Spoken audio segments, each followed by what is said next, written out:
आज हम देखते हैं एमएस ऑफिस का सबसे पहला पार्ट, माइक्रोसॉफ्ट वर्ड, जिसको हम लोग एमएस वर्ड कहते हैं। तो एमएस वर्ड को ओपन करने के लिए सबसे पहले यहाँ पे आना है स्टार्ट में। यहाँ पे हालांकि सामने दिख भी रहा है, यदि ना दिखे तो यहाँ पे टाइप करना है वर्ड। यहाँ पे ये दिख रहा होगा वर्ड 2013 करके, है ना। इसके अलग अलग वर्जन आते हैं, है ना। 2013, 2007, 19 इस तरह से आते हैं।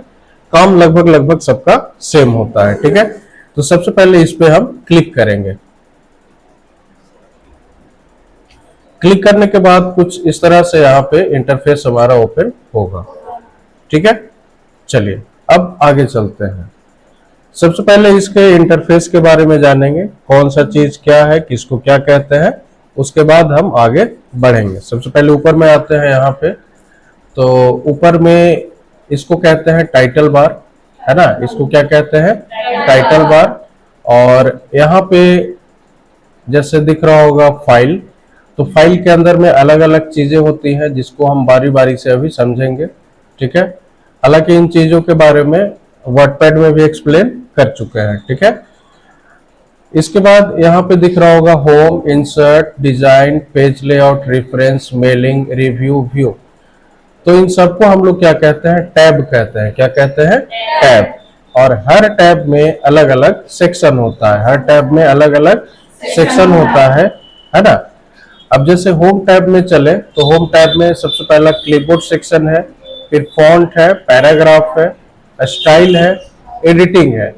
इसको हम सेक्शन भी कहते हैं या ग्रुप भी कहते हैं, है ना। सेक्शन या ग्रुप दोनों हम कह सकते हैं। उसी तरह से इंसर्ट में आएंगे तो यहाँ भी अलग अलग टैब है, जैसे पेजेस, टेबल, इलिस्ट्रेशंस, है ना। बहुत सारे टैब्स हैं। उस तरह से हर टैब के अंदर में अलग अलग सेक्शन अवेलेबल है, जिसके बारे में हम बारी बारी से सीखेंगे। इसके बाद ये वाला पार्ट है जिसमें हम कोई भी काम करेंगे, इसको वर्किंग एरिया कहेंगे, ठीक है। यहाँ पे नीचे वाला ये वाला पार्ट, इसको हम लोग स्टेटस बार कहते हैं, ठीक है। यहाँ पे दिख रहा होगा 120 और बगल में ये प्लस और ये माइनस। तो ये जूम आउट के लिए, यानी कि जूम कम करना हो, और जूम यानी कि पेज को बड़ा करना हो या छोटा करना हो, तो यहाँ से हम यानी कि जूम बढ़ाना हो या घटाना हो, तो इन दोनों का यूज करके हम कर सकते हैं, ठीक है। दूसरी बात, ऊपर में यहाँ पे दिया है 3 चीजें। ये है क्लोज, इसका यूज करेंगे तो हमारा एप्लीकेशन क्लोज हो जाएगा। ये रीस्टोर या मैक्सिमाइज का है, और इसको हम लोग मिनिमाइज कहते हैं। जैसे इस पे क्लिक करेंगे, है ना, तो ये हमारा नीचे जो टास्क बार है उस पे ये चला आएगा, ठीक है। वापस उसको लाना है तो इस पे क्लिक कर देंगे तो वापस यहाँ पे आ जाएगा। यहाँ तक में कोई कंफ्यूजन नहीं ना। यहाँ पे एक साइड में ये दिख रहा होगा, ये पट्टी, इसको हम लोग स्क्रॉल बार कहते हैं। क्या कहते हैं? स्क्रॉल बार, ठीक है ना। इससे हम पेज को ऊपर या नीचे कर सकते हैं। हालांकि पेज को ऊपर या नीचे करने के लिए डाउन एरो का भी यूज करते हैं, या माउस का जो स्क्रॉल व्हील है ना, जो चक्का जैसा होता है, उसका भी यूज करेंगे तो हमारा काम हो जाएगा। यहाँ तक में कोई कंफ्यूजन?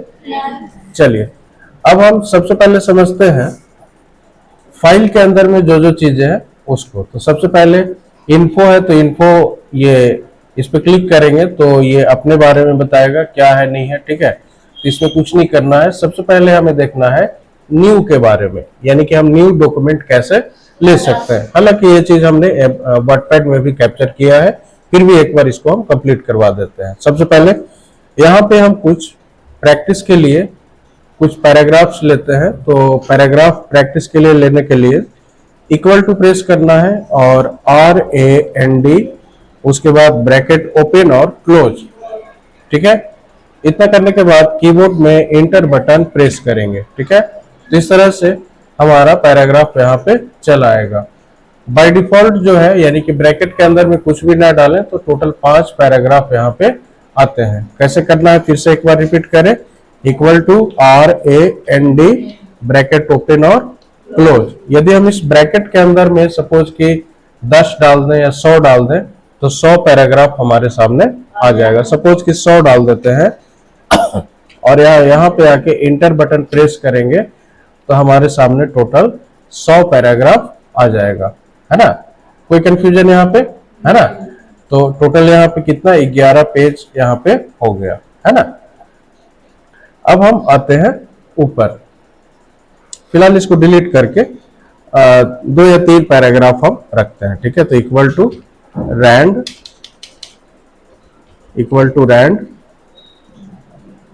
और यहाँ पे सपोज कि हमें 3 पैराग्राफ चाहिए तो 3 डालेंगे और इंटर करेंगे तो यहाँ पे 3 पैराग्राफ आएगा।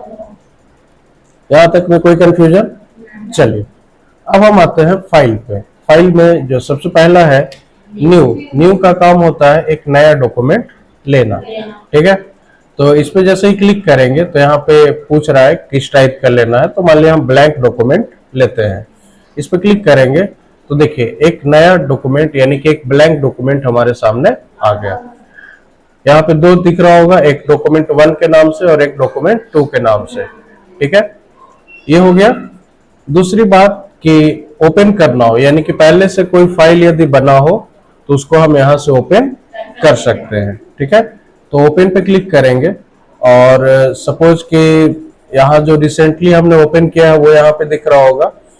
यदि हमारा डेटा कंप्यूटर के अंदर में है, कहाँ पे? कंप्यूटर के अंदर में है, तो इस पे हम क्लिक करेंगे, कहाँ पे? कंप्यूटर पे। इसके बाद सपोज कि डेस्कटॉप पे है तो डेस्कटॉप पे जाएंगे, और नहीं तो और इंटरनल में है, मतलब और किसी दूसरे ड्राइव में है तो ब्राउज पे क्लिक कर लेंगे, ठीक है। ब्राउज पे क्लिक करेंगे, क्लिक करने के बाद डेस्कटॉप पे है तो डेस्कटॉप से उठा सकते हैं, या मान लिया डी ड्राइव में है तो डी ड्राइव से, तो मान लेते हैं कि डेस्कटॉप से ही हम ले लें यहाँ पे। अब सपोज कि ये सर्टिफिकेट एक है हमारा बना हुआ, यहाँ पे इसको हम ओपन करते हैं। जैसे ही ओपन करेंगे तो ये फाइल यहाँ पे ओपन हो गया, ठीक है। तो एमएस वर्ड में एक तैयार किया हुआ डिजाइन है, ठीक है। कोई कंफ्यूजन है ना? तो ये चीज यहाँ पे ओपन हो गया, ठीक है। अब आते हैं आगे। सेव क्या करेगा? किसी भी डॉक्यूमेंट को सेव करने में हेल्प करेगा। सपोज कि हम इस पर क्लिक करें, अब सेव कहाँ करना है, यानी कि उसको सेव करने का लोकेशन देना पड़ेगा, ठीक है ना। तो लोकेशन सपोज कि हम डेस्कटॉप पे करते हैं तो यहाँ से डेस्कटॉप को सेलेक्ट कर लेंगे। यहाँ जो भी नाम देना चाहे वो हम दे सकते हैं। उदाहरण के लिए इसका नाम हम ABC दे देते हैं, ABC। और यहाँ से हम इसको, चलिए ABC के नाम से, हालांकि ये टेक्स्ट फाइल है, चलिए यहाँ पे नाम चेंज कर लेते हैं, QWERTY दे दिया। ये भी एक नाम यहाँ पे है, QWE के नाम से सेव करते हैं और यहाँ पे सेव पे हम क्लिक कर देंगे, ठीक है। तो ये हमारा जो फाइल है यहाँ पे सेव होके आ चुका है। यहाँ पे नाम दिख रहा होगा QWE। कोई कंफ्यूजन इसमें? तो इस तरह से हम फाइल को सेव कर सकते हैं। अब जो सेव किया वो कहाँ किया? डेस्कटॉप पे। तो डेस्कटॉप पे यहाँ पे दिख रहा है ना, क्लियर है? चलिए अब आगे चलते हैं। यहाँ पे है सेव एज। तो सेव एज बिल्कुल सेव के जैसा ही काम करता है, ये आप लोग कर लेंगे आसानी से। हाँ, ये जैसे मान लिया कि किसी डॉक्यूमेंट में हम चेंजिंग करते हो, कोई बदलाव करते हैं, है ना। तो अब सपोज कि इसमें कुछ ऐड किया नीचे, उसके बाद सेव एज करेंगे तो जो रिसेंटली जो चेंज किया है वो उस फॉर्मेट में सेव होगा। फिर से कुछ चेंज किया, फिर से सेव एज करेंगे तो वो अगले फॉर्मेट में जैसा होगा वैसा सेव हो जाएगा, ठीक है। ठीक है, इस तरह से सेव एज का यूज कर लेना है। सेव एज के बारे में विशेष रूप से हमने वर्डपैड में बताया था, ठीक है, पिछले क्लास में बताया था। तो उसको एक बार रिकवर कर लेंगे तो कंप्लीट हो जाएगा, ठीक है। कोई दिक्कत? तो शॉर्टकट ये समझे, सेव और सेव एज लगभग एक जैसा काम करता है। अब हम आगे आते हैं, अगला है प्रिंट का ऑप्शन। तो प्रिंट पे क्लिक करेंगे तो यहाँ पे इसका हम प्रीव्यू वगैरह देख सकते हैं। हालांकि यहाँ पे सीधे यदि इस पे क्लिक करेंगे तो हमारा प्रिंट निकलना शुरू हो जाएगा, लेकिन इसमें बहुत सारी सेटिंग्स होती हैं। पेज का साइज सिलेक्ट किया जाता है, तो प्रिंटिंग वाला काम अभी हम लोग नहीं देखेंगे। प्रिंट के बारे में विशेष समझने के लिए हम आएंगे, जब पेज लेआउट सीखेंगे तो उसमें विशेष रूप से इसको हम सीखेंगे, ठीक है ना। अब हम आगे चलते हैं। फाइल के अंदर में और भी चीजें हैं, यहाँ से हम इसको शेयर कर सकते हैं, दूसरे के पास भेजना हो भेज सकते हैं। हालांकि भेजने के लिए सिंपल है, डेटा को हम सेव कर लेंगे, उसके बाद किसी भी माध्यम से, चाहे व्हाट्सएप हो या ईमेल हो, किसी भी माध्यम से हम भेज सकते हैं, ठीक है। कोई कंफ्यूजन? यहाँ पे एक ऑप्शन है एक्सपोर्ट का। एक्सपोर्ट पे क्लिक करेंगे तो यहाँ से हम इसको डायरेक्टली पीडीएफ में कन्वर्ट कर सकते हैं। जो पोर्टेबल डॉक्यूमेंट फॉर्मेट होता है तो उसमें हम डायरेक्टली कन्वर्ट कर सकते हैं। सपोज कि हम इस पे क्लिक करें, ठीक है, क्रिएट पीडीएफ पे, ठीक है, यहाँ पे कुछ नाम पूछेगा, यहाँ पे आ रहा है सेव एज टाइप में, है ना।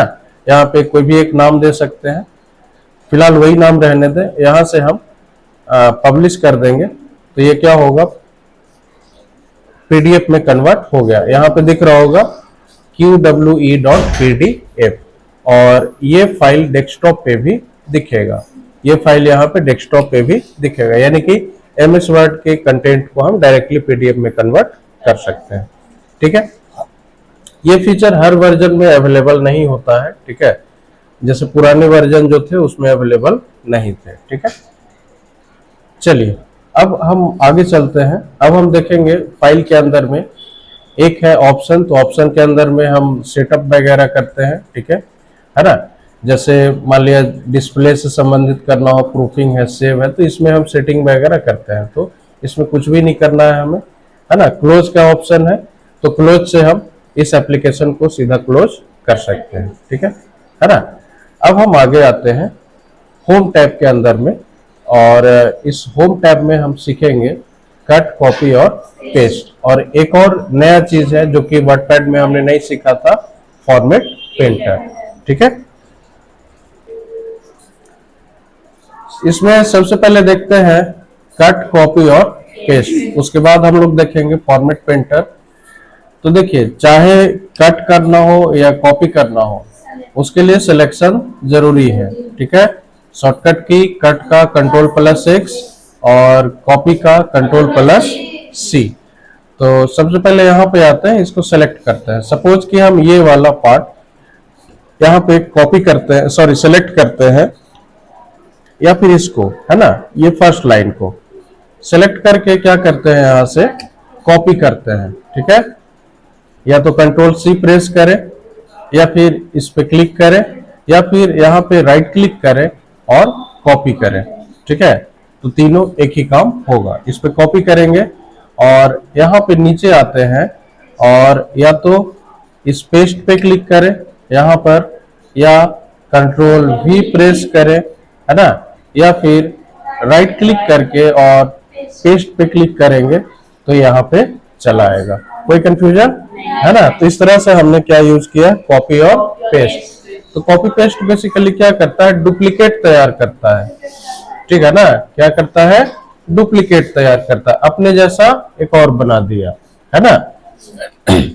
उसके बाद है कट पेस्ट। अब सपोज कि हम ये वाला लाइन यहां से सेलेक्ट करते हैं, है ना। अब यहाँ पे क्या करते हैं कि हम कट पे क्लिक करेंगे। अब या तो कट पे क्लिक करें, या Ctrl+X प्रेस करें, या फिर राइट क्लिक करके हम यहाँ से कट करें। जैसे ही कट करेंगे तो यहाँ से ये वाला लाइन गायब हो जाएगा। हो गया ना। अब मान लिया यहाँ पे लाके नीचे आके और राइट क्लिक करके पेस्ट कर दें, या फिर Ctrl+V करेंगे तो भी हमारा काम हो जाएगा। तो कट पेस्ट क्या करता है, किसी भी चीज को एक जगह से दूसरी जगह पे मूव करता है या शिफ्ट करता है। और कॉपी पेस्ट क्या करता है कि डुप्लीकेट जनरेट करता है। कोई कंफ्यूजन इसमें नहीं ना। आगे हम देखेंगे फॉर्मेट पेंटर। फॉर्मेट पेंटर क्या करता है कि किसी भी फॉर्मेटिंग को कॉपी करेगा, किसी भी फॉर्मेटिंग को कॉपी करेगा। उदाहरण के लिए हम यहाँ पे क्या करते हैं कि सपोज कि ये वीडियो प्रोवाइड अ पावरफुल, इसको सेलेक्ट करके यहाँ से हम मान लिया कि ये वाला डिजाइन सेलेक्ट कर लिया। ठीक है, इसके साइज को बड़ा कर दिया। ठीक है, और यहाँ से आके इसको सपोज कि एरियल ब्लैक कर देते हैं, ये वाला। ठीक है, कलर भी चेंज कर दे। ठीक है, इसको सेलेक्ट करके यहाँ से कलर हम रेड कर देते हैं, रेड कुछ ज्यादा हो गया, येलो कर दे। ठीक है, ये कुछ इस तरह से दिखने लगा। अब सेम फॉर्मेटिंग, यानी कि ये जैसा दिख रहा है वैसा फॉर्मेटिंग मान लिया हम यहाँ पे अप्लाई करना चाहते हैं। ठीक है, तो एक तो तरीका ये है कि बारी बारी से जो जो यहाँ पे किया वो यहाँ भी सिलेक्ट करके करना पड़ेगा, जो कि समय लगेगा। ठीक है, है ना। एक पहला समस्या तो कि टाइम लगेगा, दूसरा समस्या ये है कि क्या क्या इसमें चेंजिंग किया वो याद नहीं रहेगा। ठीक है, तो बेहतर है कि इसमें किसी एक को, एक या दो लेटर को सेलेक्ट कर लो। करने के बाद आना है यहाँ पे फॉर्मेट पेंटर पे। इस पे जैसे ही क्लिक करेंगे तो यहाँ पे एक ब्रश जैसा सिंबल बन गया, दिख रहा है ना। इसके बाद करना क्या है, यहाँ से लेके जहां भी अप्लाई करना है उसको बस सेलेक्ट करके एक बार छोड़ दो, तो सेम फॉर्मेटिंग में हो गया ना। ठीक है, फिर से एक बार देखते हैं। हम कुछ कैरेक्टर को या कुछ लेटर को सेलेक्ट करेंगे, फॉर्मेट पेंटर पे आएंगे और सपोज कि मैच यहाँ पे दिख रहा होगा, मैच, इसको इस फॉर्मेट में लाना है, ऐसे सेलेक्ट करके और फिर छोड़ देंगे तो ये बिल्कुल उसी फॉर्मेट में चला आएगा। कोई कंफ्यूजन? तो इस तरह से हमारा जो पहला सेक्शन है क्लिपबोर्ड सेक्शन, ये हमारा कंप्लीट हो गया। इसमें कोई प्रॉब्लम है? चलिए आगे हम देखेंगे फॉन्ट ग्रुप या फॉन्ट सेक्शन। ठीक है, इसमें सबसे पहला जो है बोल्ड। अब बोल्ड करने के लिए सबसे पहले सिलेक्शन, तो सपोज कि इसको हम सेलेक्ट कर लें और यहाँ से बोल्ड करेंगे तो इसका जो विड्थ है यानी कि जो टेक्स्ट का जो मोटाई है वो थोड़ा बढ़ जाएगा। ठीक है, इटैलिक करेंगे तो ये तिरछा हो जाएगा, है ना, और अंडरलाइन करेंगे तो ये एक लाइन नीचे आ जाएगा। पहले यहाँ पे इसके साइज को थोड़ा बढ़ा लें। ठीक है, ऐसे यहाँ पे। ठीक है, अभी बोल्ड है, ये नॉर्मल हो गया। बोल्ड शॉर्टकट की बोल्ड का क्या होता है, Ctrl+B। इटैलिक करेंगे तो Ctrl+I, इस पर क्लिक करेंगे तो हल्का तिरछा होगा। अंडरलाइन करेंगे तो नीचे एक लाइन आ जाएगा। ठीक है, हालांकि अंडरलाइन में यहाँ पे और भी दूसरे स्टाइल के लाइन अवेलेबल है। सपोज कि डबल लाइन चाहिए तो डबल, थोड़ा मोटा में थिक में चाहिए तो थिक में हम यूज कर सकते हैं। इस तरह से डॉटेड लाइन चाहिए, जैसा टेढ़ा मेढ़ा चाहिए तो यहाँ पे सब अवेलेबल है।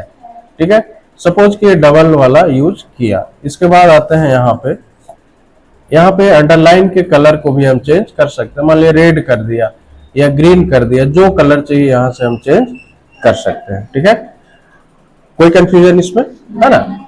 चलिए, तो अंडरलाइन का शॉर्टकट होता है Ctrl+U, Ctrl+U। चलिए, एक है यहाँ पे स्ट्राइक थ्रू। फिलहाल यहाँ से हम अंडरलाइन को हटा दें, है ना। एक यहाँ पे है स्ट्राइक थ्रू, ये वाला। इसका काम होता है कि किसी भी टेक्स्ट के थ्रू मतलब बीच से एक लाइन ड्रॉ कर देगा। ठीक है, ये क्या कर रहा है, बीच से एक लाइन ड्रॉ कर देगा। कोई कंफ्यूजन? हम लोग बाद में इसको भी सीखेंगे, सबस्क्रिप्ट और सुपरस्क्रिप्ट। हालांकि इसके बारे में पिछले क्लास में सीखा था वर्डपैड में, फिर से एक बार रिपीट करेंगे इसको। यहाँ पे हटाना हो स्ट्राइक थ्रू तो यहाँ पे क्लिक कर देंगे तो ये हट जाएगा। ये है हमारा फॉन्ट का स्टाइल। सपोज कि यहाँ पे है अल्जेरियन, सेलेक्ट कर लें तो अल्जेरियन। ठीक है, यहाँ से और कोई डिजाइन, सपोज कि ये वाला सेलेक्ट कर दें तो कुछ इस तरह से ये हो जाएगा। तो फॉन्ट के स्टाइल को यहाँ से हम बदल सकते हैं।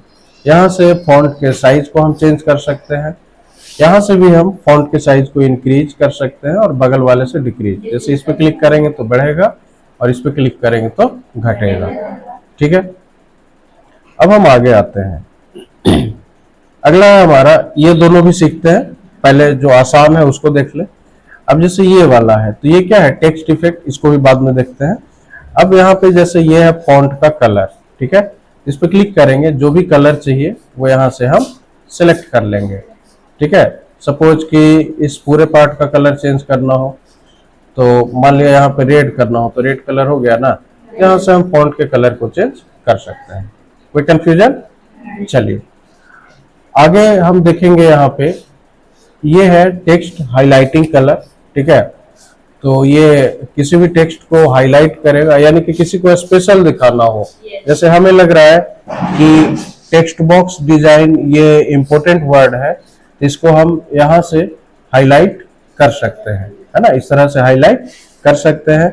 यदि हाईलाइटिंग कलर हटाना हो तो वापस यहाँ पे आइए और नो कलर पे क्लिक करेंगे तो हट जाएगा। ठीक है ना। यदि किसी टेक्स्ट का कलर हमने चेंज कर रखा है तो यहाँ पे आके यदि ऑटोमेटिक कर देंगे तो ये बाय डिफॉल्ट जो कलर होता है, जो स्टार्टिंग जब हम शुरू करते हैं टाइप करना शुरू करते हैं तो उस टाइम जो भी कलर होता है वो कलर यहाँ पे चला आएगा। कोई कंफ्यूजन इसमें नहीं ना? चलिए आगे देखते हैं इसी में। यहाँ पे अगला हम देखते हैं सबस्क्रिप्ट और सुपरस्क्रिप्ट। ठीक है, तो सबसे पहले यहाँ पे हम फॉन्ट के साइज को इंक्रीज कर लें। ठीक है, सपोज कि हम लिखते हैं ए स्क्वायर प्लस बी स्क्वायर, इस तरह से लिखना हो तो टाइप कर लेंगे, और मान लिया 2 को ऊपर ले जाना हो तो सुपरस्क्रिप्ट। सबस्क्रिप्ट का मतलब कि कोई भी फॉन्ट छोटा होगा, है ना, लेटर से नीचे, जो लेटर का बेस है उससे नीचे होगा। और सुपरस्क्रिप्ट क्या करेगा कि जो लेटर का बेस है उससे ऊपर। तो मान लिया 2 को ऊपर करना है तो इस पे सेलेक्ट 2 को सेलेक्ट करेंगे और इस पे क्लिक करेंगे तो ये हो जाएगा। फिर इसको सेलेक्ट करके इस पे क्लिक करेंगे तो ये हो जाएगा। कोई दिक्कत? अब सपोज कि कोई रासायनिक सूत्र लिखना हो, तो सपोज कि H2O लिखना हो तो H2O। अब 2 को नीचे लाना है तो 2 को सेलेक्ट करके और इस सब स्क्रिप्ट पे क्लिक करेंगे तो ये नीचे चला आएगा। कोई कंफ्यूजन इसमें? चलिए, तो इस तरह से सबस्क्रिप्ट और सुपरस्क्रिप्ट हमारा हो गया। ठीक है, अब फिर से हम कुछ पैराग्राफ्स यहाँ पे ले लेते हैं। तो रैंड फंक्शन का यूज करेंगे हम। यहाँ पे हम देखते हैं ये वाला, ये टेक्स्ट का स्टाइल है। ठीक है, या इसको हम कह सकते हैं टेक्स्ट का इफेक्ट, है ना, ये टाइपोग्राफी। ठीक है, तो इसका यूज करने के लिए सिलेक्शन जरूरी है। सपोज कि हम वीडियो प्रोवाइड को सेलेक्ट करें और यहाँ पे आके कोई भी एक फॉर्मेट इसमें से हम सेलेक्ट कर लें, सपोज कि ये वाला, तो ये इस तरह के फॉर्मेट में कन्वर्ट हो गया। यहाँ से हम इसको बड़ा कर सकते हैं, है ना, तो ये थोड़ा बेहतर दिखना शुरू हो गया है ना। चलिए अब हम आते हैं यहाँ पे, और इसी के नीचे और कोई डिजाइन पसंद हो तो यहाँ से हम सेलेक्ट कर सकते हैं। सपोज ये वाला, तो जैसा डिजाइन या जैसा फॉर्मेट पसंद हो वैसा यहाँ से हम कर सकते हैं। ठीक है, फिलहाल हम इसी को रखते हैं। अब आते हैं यहाँ पे, ये आउटलाइन यहाँ पे दिख रहा होगा, तो यहाँ से हम इसके आउटलाइन को चेंज कर सकते हैं। आउटलाइन मतलब कि जो एक्सटर्नल सरफेस है, मतलब बाहरी जो लाइन है, सपोज कि येलो कर दे तो ये यहाँ पे दिख रहा होगा येलो कलर। इंटरनल में हल्का येलो कलर आया ना, ठीक है, यहाँ पे दिख रहा होगा। ठीक है, अब यहाँ पे फिर से हम सेलेक्ट करें और इस पे आए, आउटलाइन कलर सपोज कि रेड कर दे, अभी रेड कलर से दिखना शुरू हो गया है। ठीक है, तो यहाँ से हम कलर चेंज कर सकते हैं। शैडो, यहाँ पे हम इसमें शैडो अप्लाई कर सकते हैं। शैडो का मतलब छाया।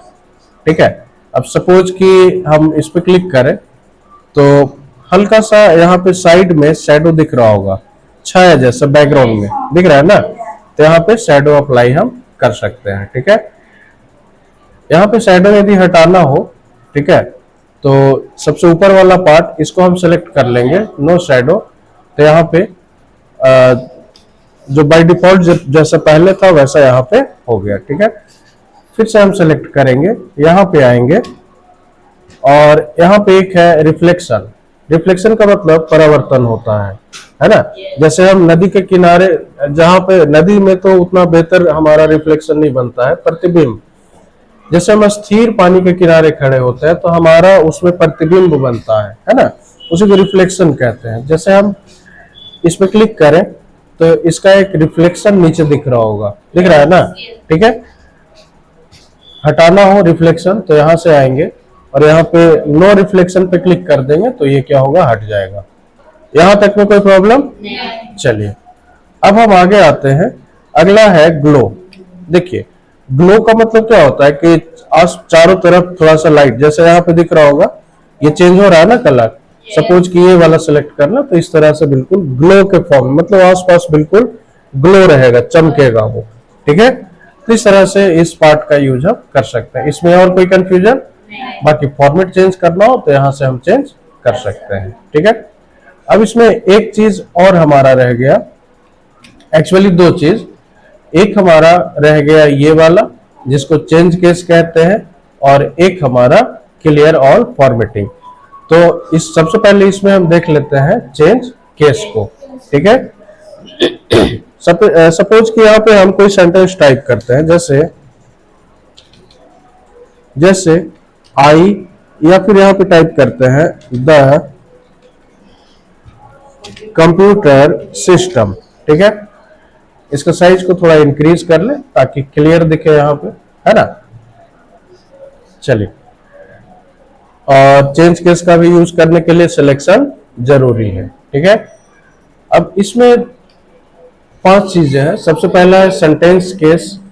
तो सेंटेंस केस में क्या होगा कि पहला लेटर कैपिटल, बाकी सबके सब स्मॉल। लोअर केस में क्या होगा, सबके सब स्मॉल। अपर केस में सबके सब कैपिटल में रहेंगे, और कैपिटलाइज्ड वर्ड में हर वर्ड का पहला लेटर कैपिटल होगा। और टॉगल केस बिल्कुल उल्टा काम करेगा, पहला स्मॉल, बाकी सबके सब कैपिटल।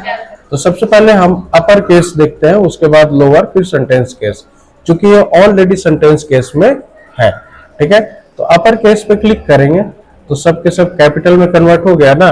जैसे हम नाम टाइप करते हैं, टाइप कर लिया, अब करने के बाद याद आया कि ये तो गड़बड़ हो गया, हमें सब कैपिटल में करना था या प्रॉपर करना था। तो इसका यूज हम अभी बताने वाले हैं। ठीक है, अब यहाँ पे आओ, अब लोअर केस करेंगे तो सब स्मॉल में कन्वर्ट हो गया। ठीक है, सेंटेंस केस करेंगे तो सब नॉर्मल हो गया। नॉर्मल मतलब एक्चुअली हम लोग ऐसे ही लिखते हैं, ठीक है ना। अब लेकिन चूंकि ये हेडिंग है, सपोज कि किसी भी चैप्टर का टाइटल है या हेडिंग है, तो जब हेडिंग को या टाइटल को लिखते हैं तो उसके हर वर्ड का जो पहला कैरेक्टर होता है वो कैपिटल होना चाहिए। जैसे कि हम लोग अपना नाम लिखते हैं ना, तो उसका हर वर्ड का पहला कैरेक्टर कैपिटल होता है। जैसे द में टी कैपिटल होगा, कंप्यूटर में सी और सिस्टम में एस, है ना। अब जैसे यहाँ पे आते हैं तो कैपिटलाइज ईच वर्ड पे क्लिक करेंगे तो यहाँ पे सी कैपिटल हो गया ना, एस कैपिटल हो गया। ठीक है, अच्छा यहाँ पे एक और है टॉगल केस, तो बिल्कुल उल्टा काम करेगा, है ना। जैसे इस पे क्लिक करेंगे तो यहाँ पे क्या हुआ कि पहला छोटा, मतलब हर वर्ड का पहला छोटा और बाकी सब बड़ा। क्लियर है ना। तो टॉगल केस का यूज ना के बराबर होता है, ज्यादातर जो यूज होता है वो कैपिटलाइज वर्ड या सेंटेंस केस का यूज होता है। अब इसका प्रैक्टिकल यूज कहाँ करेंगे। सपोज कि हम बहुत सारा नाम टाइप करते हैं, संजीव कुमार, दीपक कुमार। अभी तो चलिए एमएस वर्ड का ये फीचर है कि पहला ऑटोमेटिक हमारा कैपिटल हो जा रहा है, लेकिन कुमार का के कैपिटल नहीं हो रहा है। जैसे पंकज शर्मा, ये कर लिया। अब ढेर सारा नाम टाइप कर लिया, 150-200। अब बारी बारी से यदि हम चेंज करेंगे एक एक करके, पहले इसको डिलीट करेंगे बैकस्पेस से, फिर के कैपिटल टाइप करेंगे, तब तो समय लगेगा ना, है। तो बेहतर क्या है कि तीनों को एक बार सेलेक्ट करेंगे, यहाँ से थोड़ा बड़ा कर दे, है ना। सेलेक्ट करने के बाद यहाँ पे आना है और कैपिटलाइज ईच वर्ड पे क्लिक कर देंगे तो ये बिल्कुल परफेक्ट हो जाएगा। तो इसका प्रैक्टिकल यूज भी है। कोई कंफ्यूजन इसमें। चलिए, अब हम फिर से यहाँ पे पैराग्राफ लेते हैं। ठीक है, और अब हम सीखेंगे यहाँ पे क्लियर फॉर्मेटिंग, ये वाला part, clear formatting, clear all formatting. Suppose कि यहाँ पे अब जैसे हमने अभी ये पैराग्राफ लिया तो बाय डिफॉल्ट ये ऐसा दिख रहा है, ठीक है ना। लेकिन जब फॉर्मेटिंग करेंगे तो इसमें कुछ कुछ चेंजिंग होगा। सपोज कि यहाँ से इसके साइज को बढ़ा दे, ठीक है, इसको बोल्ड कर दे और इसके टेक्स्ट के कलर को चेंज कर दें। सपोज कि यहाँ पे आए और इसके फॉन्ट के स्टाइल को बदल दें, इसको भी थोड़ा बड़ा कर दे, और यहाँ पे हम सपोज कि ये वाला डिजाइन यहाँ पे ले लें। ठीक है, कोई कंफ्यूजन। अब सिलेक्ट करेंगे हम इसको, और जैसे ही क्लियर ऑल फॉर्मेटिंग पे क्लिक करेंगे तो जो स्टार्टिंग में जैसे हमने लाया था, यानी कि जो शुरुआत में था हमारा फॉन्ट टेक्स्ट, बिल्कुल उसी तरह से कन्वर्ट हो जाएगा। हो गया ना। तो बिल्कुल ये क्या करेगा, इसको नॉर्मल कर देगा। ठीक है, तो इस तरह से हमारा फॉन्ट सेक्शन भी खत्म हो गया। ठीक है, तो आज हमने 2 चीजें सीखी, फॉन्ट सेक्शन और क्लिपबोर्ड सेक्शन। इसके अलावा फाइल के अंदर में चीजें हमने सीखा। ठीक है, यहाँ तक में कोई कंफ्यूजन है तो बोलिए, नहीं ना।